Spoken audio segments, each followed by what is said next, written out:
I invite you to turn with me this morning to Numbers chapter 11. Numbers chapter 11. The title of the sermon this morning is Complainers Are Usually Outsiders. They dream of yesterday. The context of this is very fitting for us in our world today because we have a country, as well as a world, but a country that is filled with people who are complaining about everything. I mean, people are complaining today about the fact that they're getting free money, but they want more free housing, but they want it better. They're complaining about other people getting free housing, but they're not. They're complaining about their rights being taken away. They're taking away other people's rights and complaining about the people who are getting their rights taken away from them. They're taking away free speech. If you don't believe me, just think about Berkeley University. Somebody wanted to make free speech, and people who are complaining about not having free speech came on campus and kept somebody from having free speech. We have people who are complaining because our Constitution has not been enforced, and then when we try to enforce our Constitution, we have people who are complaining that we're enforcing the Constitution. We have a world that is filled with people who complain. I wish I could say beyond a shadow of a doubt that that is the world, and that doesn't involve people who are in the church. I really wish I could say that with confidence. Unfortunately, the church is filled with people, and people complain. Now, this is different than people who have a right to speak and a need to stand up against things that are evil, against things that need to change. It's totally different. I'm talking about people who complain and complain and complain and never volunteer to make a change. They just complain. Totally different. I think of a particular person by the name of Martin Luther. We sang a song that he wrote. Martin Luther was one of the people who was leading a reformation, a change from the break of old church Catholicism and really bringing into the fact that Jesus saves. In that process, Martin Luther was placed before a council of the King of Spain and some other people within the church. That was the national religion of all that was controlled at that time. Germany was under Spain's control. And the King of Spain and the Pope and everybody was there together had looked at all the things that Martin Luther had said and wrote. And they told him, you must recant everything you've spoken and written about Jesus, about the differences between the Catholic Church and what you are talking about. Recant, say that is wrong that you have written those things. And Martin Luther said, give me one night that I may pray before I give you my answer. The king said, fine, I'll give you a night. But if you won't recant, it'll cost you your life. Pretty strong words, huh? Martin Luther went and prayed all night, and he came back the next morning. The king said, what is your answer? And Martin Luther looked at him and said, I cannot be faithful to my God and recant anything that I have written or said. Instead of costing Martin Luther his life, the King of Spain was all of a sudden summoned back because of some problems that were happening in Spain, and Martin Luther was able to escape. And part of that, a mighty fortress is our God, was penned from that encounter. Think about the first line. A mighty fortress is our God, a bulwark never fading. A bulwark is a mound of dirt that was put around a castle that was there for the defense, to keep the enemy from coming in. God is our bulwark. God is our fortress. If anybody had a right to complain and grumble, I think Martin Luther had a great right. Because he was preaching the gospel of Jesus Christ, and he was being condemned for it. Instead of complaining, he stood in faith of God. And God's faithfulness saw him through. A mighty fortress is our God. As we look at what it means to complain and to be a part of the complaining process, We look at Israel as they are living out their freedom, as God is doing great things through them, as God has promised great things for them, as He is being faithful to them. And we find some people on the outside who just can't stand it. Complaining in and of itself may not be all bad, but complaining from a heart that is against God is not a complaint that's going to work on fixing the problems. It's a complaint that's going to lead to all kinds of issues. Numbers chapter 11. Look at the first part of verse 1. Now when the people complained, it displeased the Lord, for the Lord heard it. Father, I pray that as we go through this service today, that you will help us to understand what it means to be a complainer and one who has a concern for who you are and your perfection and your rights and what you stand for, so that we work together to accomplish your purposes. Father, help us to be wise in how our heart is lined and how we act and react with your truth. Father, help us to be your church. In Christ I pray. Amen. When we look at the first part of verse 1, we see that complainers complain. That's what they do. You ever been around people who complain all the time? Mm-hmm. And where are you out one? Complainers complain. That's what they do. Now, to be fair to Israel, they are a very young nation. In actuality, they're only about 3 or 4 months old. I mean, yes, they were in Egypt. They were in bondage. As they were released out of Egypt, it's only been just a matter of a couple of months, really, overall. Maybe a little bit longer, maybe a year or so, but still, it's just a matter of months that they are, in itself, have been a nation. So they're young. You ever been around young people, like kids? They tend to complain a lot. I mean, just something young people do. Some people never grow out of it, but that's what young people do. They complain a lot. Well, in this process, Israel, think about it. In Exodus chapter 3, they haven't even gotten out of Egypt yet, but they are being tasked. They're being put more burden on them to make more bricks. They have to go and get their own hay and bring it back and straw and do all that. I mean, they're being really tasked hard. So in Exodus 3:9, they complain. The burden is so great. And they're crying out to God to do something about it, to release them. That's a good complaint. That's a cry out for a change, something that God has put before them anyway. That is a cry of despair, but a cry of desire. Unfortunately, Israel didn't learn from that, because when we get to Exodus chapter 14, we see that Israel has left Egypt. They have gone out to the wilderness where God has led them. They're up against the sea. They back off a little bit and look over the hilltop, and from all the dust and everything, here comes the Egyptian army. And the first thing Israel said as a nation, Moses, why did he let us out into the wilderness? Weren't there enough graves in Egypt that he could just bury us there? You know, we're going to die here anyway. You see how complaining has shifted a little bit. It's her history, it's her nature, but now all of a sudden, instead of trusting God by faith, they just start complaining. Start grumbling back and forth. We know God works a miracle there. 2 chapters later, Exodus 16, Israel's complaining because they don't have meat to eat. All the great food we had over in Egypt, we had meat, we had leeks, we had vegetables. We don't have any of that stuff now, so whack, whack, whack. They're complaining. Has God provided for them? Mm-hmm. Has anybody died of starvation yet? Mm-mm. God's good. But complainers complain. Exodus chapter 17. They're thirsty. They're in a desert. And it kind of goes hand in hand.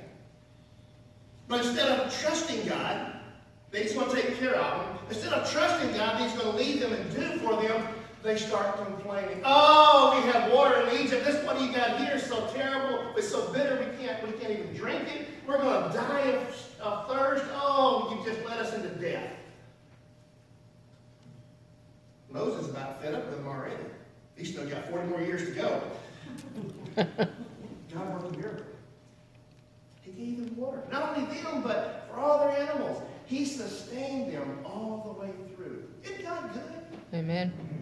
After all that God has accomplished. They built the tabernacle. They've done everything together. They've been camped out around Mount Sinai for more than a year. They began to do different things. And of all the faithfulness that God has been for Israel, we come to Numbers chapter 11. And all of a sudden, things begin to change. Now, right prior to this, just prior to what we're writing here, God had, for the first time, come down in Shekinah glory and filled the tabernacle. God was dwelling with his people there. Of all the things that God desired, he desired to dwell with his people. The tabernacle was created. God's Shekinah glory filled the tabernacle. And all of a sudden, when we get to chapter 11 of Numbers, now the people complained. It was displeasing to the Lord, for he heard it. Wow. Isn't it amazing? Isn't it simply amazing how people complain? And when we began to look at this process, a lot of people complain because that's what they grew up with. I'll be honest with you. In who I am as a person, if I'm not very careful, I will slide into old habits because that's what I grew up with. I grew up in a family that complained about everything. And still does, for that matter. That was what I grew up in. And it's easy to slip back into that if I'm not careful. And by saying I'm not careful, what I mean is when I take my eyes off of who God is and what he's about, and I get my focus shifted away from him, I can easily slide back into that. And I have at times slid back into those things. And that's where I have to stop. Absolutely just stop and refocus, shift back to where I need to be. Look at the people today who are stirring up all these protests, all these things that we hear that are coming around about this, that, and the other. We see it on the news flashed all over. Think about those people who are involved in all of these protests. They are complaining, and most of them don't even have a clue of what they're complaining about. Mm-hmm. They don't. They're complaining about their rights being taken away. They're complaining about being infringed upon, all these different things. They don't have a clue. They're not looking for solutions. All they're doing is complaining, trying to make their voice heard. For what? They don't have a clue. But they're stirring up trouble. Why so many complaints happening is because we have, it's because we have people who have left God. Amen. And their hearts are so hardened against who God is, they can't even hear the conviction from the Spirit of God that they need to turn, repent, confess their sins, and get back into a relationship with God. Or get into a relationship with God. Mm-hmm. We have a nation full of people like that. Folks, it's discouraging on one hand, but on the other hand, we look at it going, man, there's a world of people out there who need to hear about Jesus. We need to get on the stick. We have a great opportunity, as Jesus told the disciples. The field is white unto harvest, but the laborers are few. We've got to do more than our share. We've got to get out and get busy. There's a world of people that need to have a relationship with Jesus Christ. They need to have the hope of what Christ offers. We have in our DNA that God has given us, we have the right and we have the responsibility to voice our concerns. And within our government, we have the right to voice our concerns through our vote. We have the right to voice our concerns when our government leaders have strayed away from what God has laid out. We have the right to voice our concerns over the evil that is coming up. But folks, we never have a right to sit back and point our fingers and condemn people for who they are, because they're God's creations. I don't agree with a lot of people who make decisions. I don't hate them.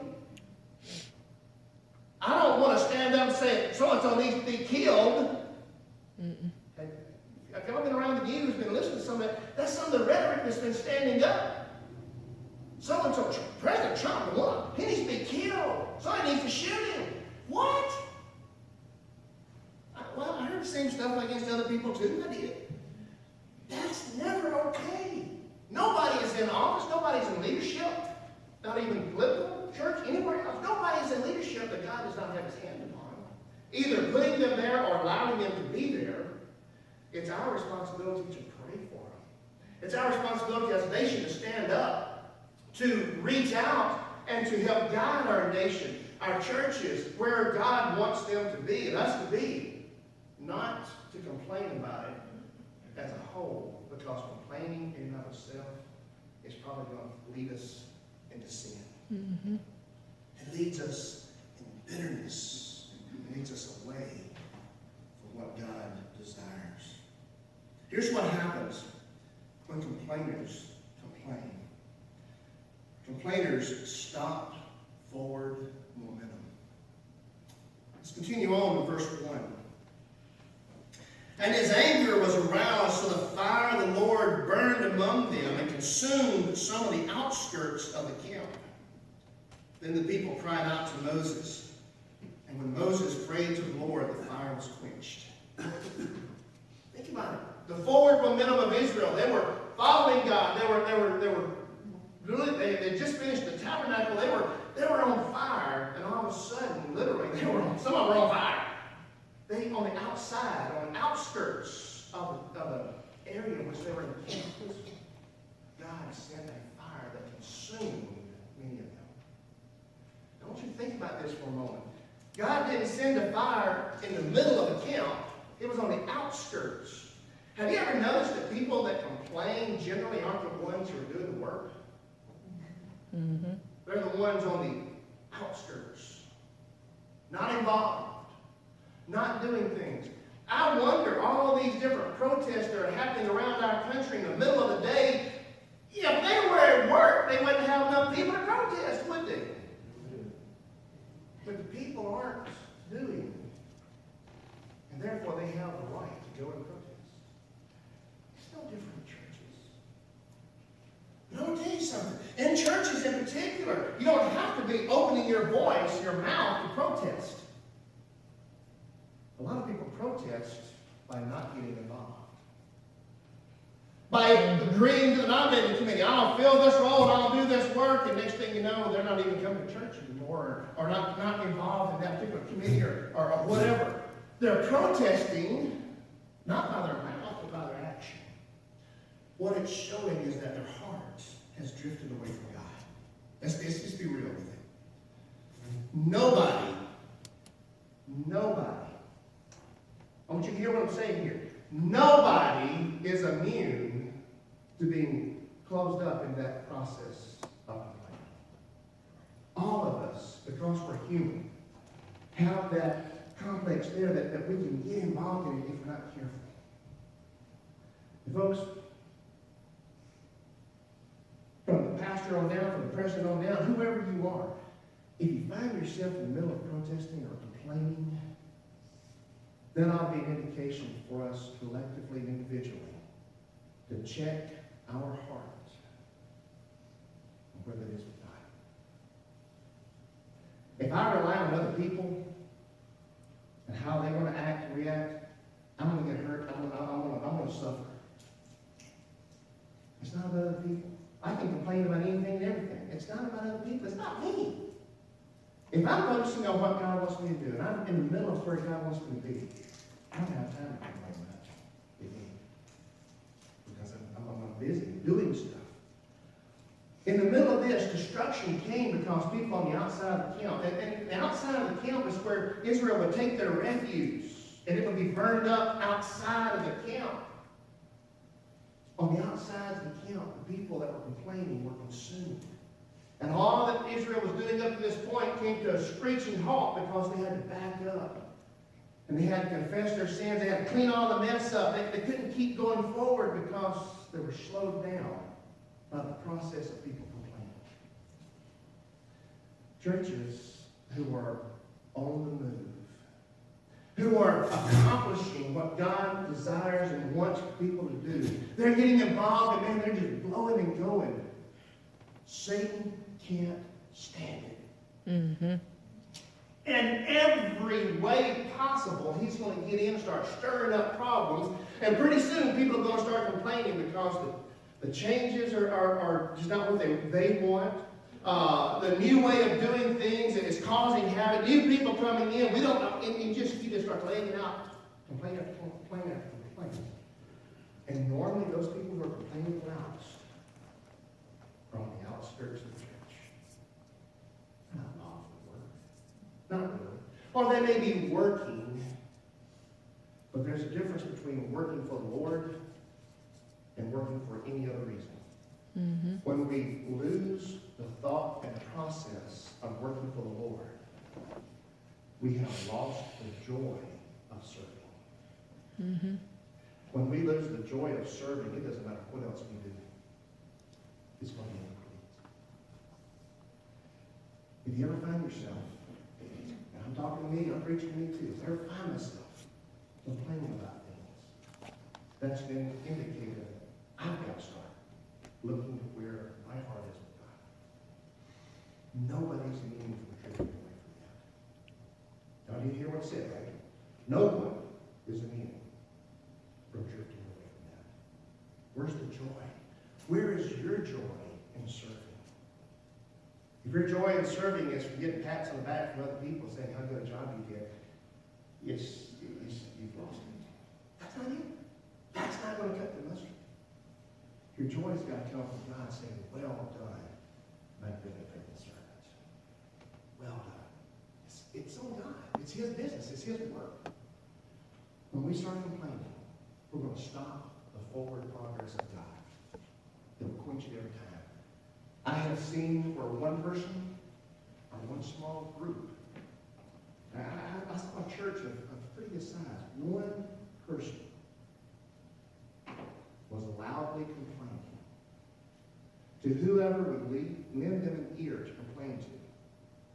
And in this church, there was a lot of people who lent ears. One person absolutely cut the spirit of the church. Killed the spirit. Quenched the spirit from working. How is that possible? It's possible because people who are not serving, not doing with the right heart, quenches God's ability to work amongst the people. You may not think that your actions can affect anybody else in the church. Wrong answer. All of us work together. You ever had a really, really, really sore thumb and you tried to do the normal work around the house and you just keep hitting that thumb and you keep having issues with it? Y'all ever been through that before? Mm-hmm. That thumb affects the ability of the whole body to be able to work. Folks, we are a body of Christ, under the leadership of Jesus Christ. Each one of us impacts the other in how we live and who we are. That's some serious business. Sometimes we need to be reminded of that, of just how serious that is. All of us are in the same boat. Complainers can absolutely stall out and keep forward momentum from happening. And all that process together, we also understand this. Complainers tend to stir up other people's emotions. Look at verse 4.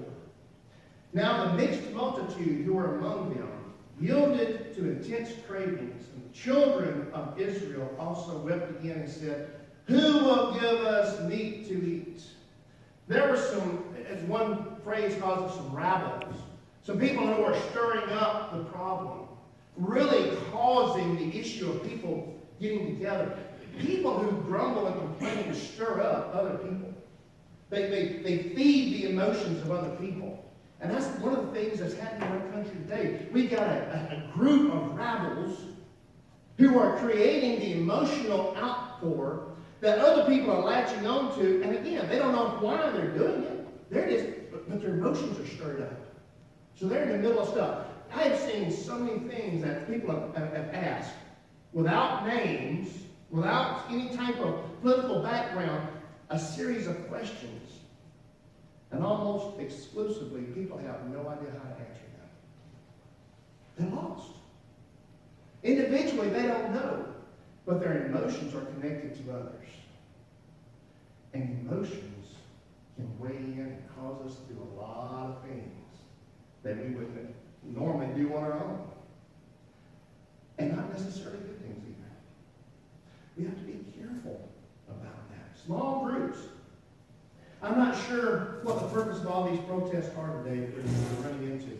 I'm not sure what all the issues are that we have in our churches today that are causing so much problems. But all the way across and around our churches today, there are so many things that are happening that Satan is stirring the pot on, trying to keep God's work from happening.